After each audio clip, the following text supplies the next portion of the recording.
Welcome to 5 minutes Python break. Today we'll be seeing the fundamentals part 3. Let us see how to take an input from the user. We already know that print command is the one which will print on the screen. How do I take a value from the user? If I take a value from user, I need to store it in a variable. I'm storing it into A. I'm writing integer. Input is the command which will allow me to take a value from the keyboard. I can say enter name. It will prompt me to enter name. I wrote down my name as, say, Python. The name has been saved.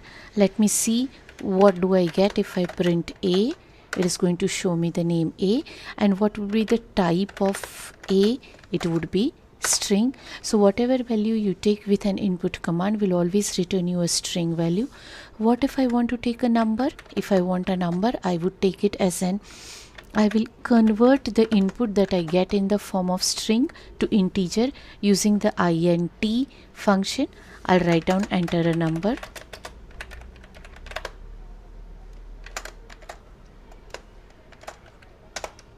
He's telling me to enter a number. When I enter the number, when I'll say what is the type of A now, it will tell me that it is an integer. You can see when I write integer, I'm converting the string value which is given by the keyword to integer. This is said to be an explicit casting. In case in a variable A, if I am adding 4 plus 5.2 and I am going to print A, you can see that the answer comes in floating point. Here the answer has been converted into float implicitly. This is called implicit casting. Here you can see data type of A now is float. Data type of A when I am taking the value for the first time is string. Data type when I take a number is integer. Now let us see what are data types. Since real life data is of different type, there are standard data types given to us by Python. They are numbers, string, list, tuples and dictionaries. Let us see Python operators. These are the list of different operators given to us by Python. Let us see arithmetic operators. They work on two values or two operands.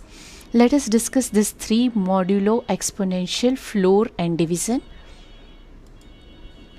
When I am going to write A divided or say 4 divided by 2, it is going to give me the value 2.0. If I say 4 floor 2, it is going to discard the floating point portion and going to show me 2. If I am going to write 4 modulo 2, it is going to give me the remainder. This is the difference between all these operators. This is 4 exponential 2, 4 raised to the power 2. It gives me 60. These all are assignment operators. Assignment operators are used when you want to assign a value to a variable.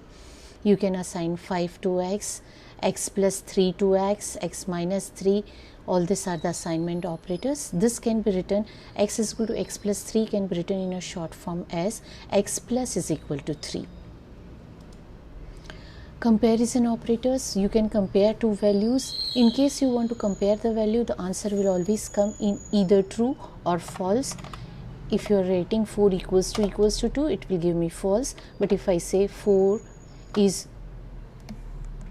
not equal to 2, it is going to give me true. These are the assignment operators, comparison operators. Let us see logical operators. Logical operators can be used to compare or say to join two comparison operators. Suppose if I want to say 4 is greater than 2 and 4 is greater than 5, obviously it will turn out to be false, but I can say 4 is greater than 10, say 4 is greater than 2 and 4 is greater than 1, it will turn out to be true. I can use AND, OR and NOT. Not 4 greater than 2 will turn out to be false because 4 greater than 2 is true and its opposite, that is not, is false. That's all. We'll see identity operators next time. Thank you.